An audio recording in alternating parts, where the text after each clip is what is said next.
Hi everyone, my name is Roman and I'm a European expat living and working in Singapore. Today I'm going to talk about a spicy topic, Asian food. It's literally very spicy. I mean the food and the topic of course. Anyway, both are very spicy. If you watch this video until the end, I will tell you which cuisine, in my opinion, is the best, and spoiler alert, it's not European or Asian. Let's get started.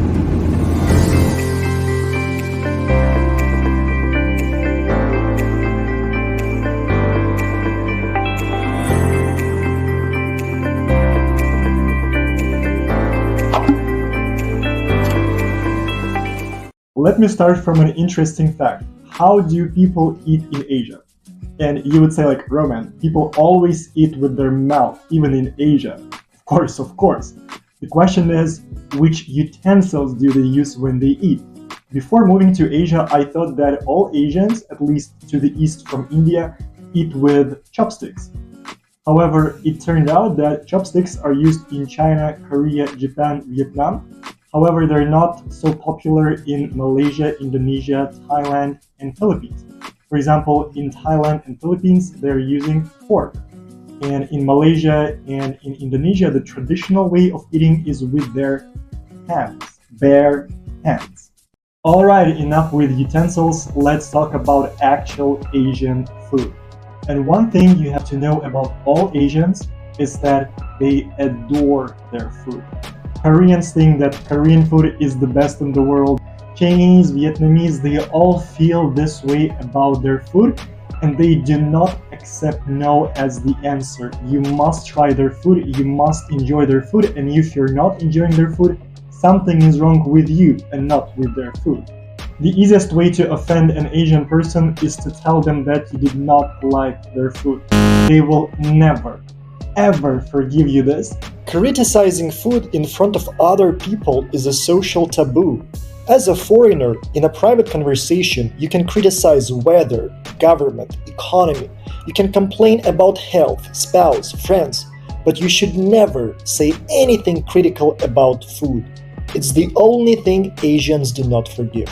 In Europe, we do have some nations like France, Italy, to a lesser extent Spain, where people will get offended if you tell them that their cuisine is not the best. But I think generally speaking in Europe, people will accept if you tell them that you don't really enjoy their cuisine, because different people have different tastes. When you meet new people in Asia, it's very likely that one of the first questions they will ask you is, how do you feel about our food? Be ready to get this question and be very careful and mindful what you answer. If you are from Asia and you go to Europe and you meet new people, don't expect them to ask you anything about the European food.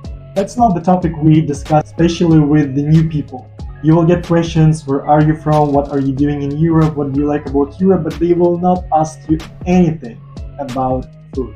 In Europe, if you go for dinner with friends, you will most likely order food individually. In Asia, food plays a special role in uniting people.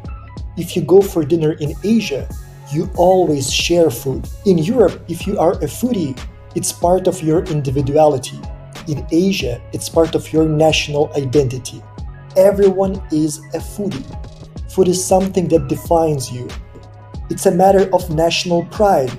I don't know a single Singaporean who is not proud of their cuisine or of the fact that Singapore is a gastronomic capital of Asia. Let me tell you about my own experience. Before moving to Asia, I thought that Asian food is one of the best in the world, and I would always enjoy them.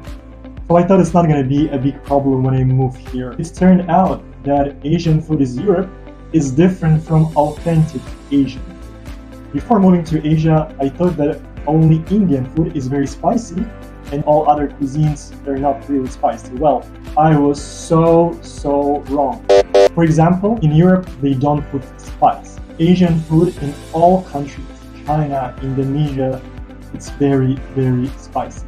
But it's very spicy for a European person who is not used to that level of spice.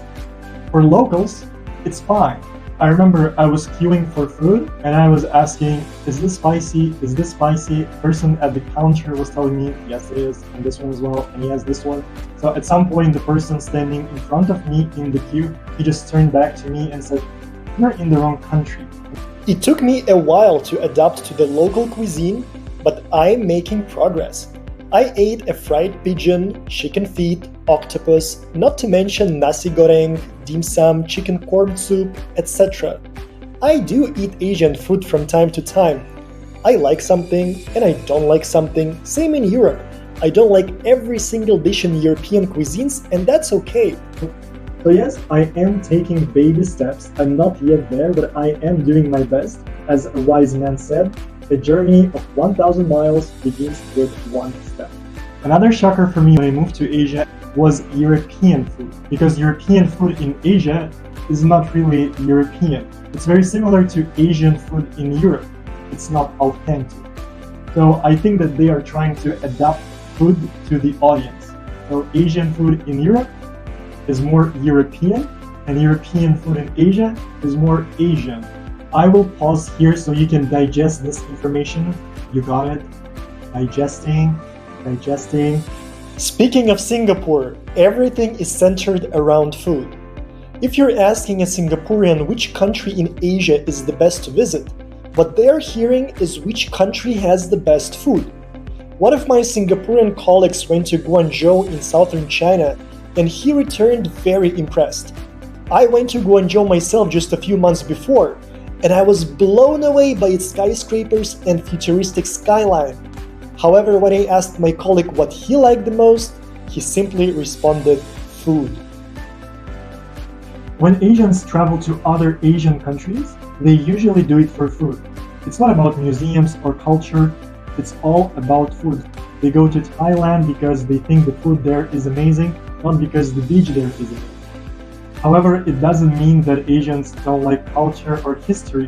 When they go to Europe, they travel for culture, history, and museums, and not because of the food.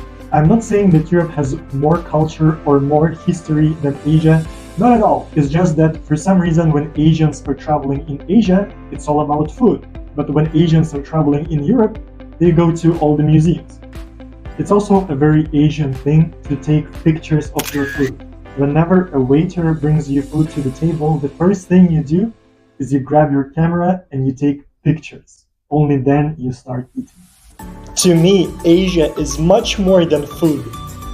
Asia is first and foremost about ancient cultures, high-rise buildings, great people, century-old traditions, best beaches in the world, breathtaking nature, lovely animals, and yes, food, one of many defining characteristics of this beautiful continent.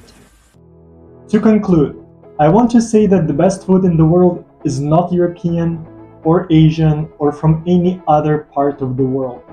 I personally believe that the best food in the world is the one you grew up with. The food you are used to. It can be Asian, it can be European. The food that you ate as a child and as a teenager, the food that reminds you of your home, of your family, is the best food in the world.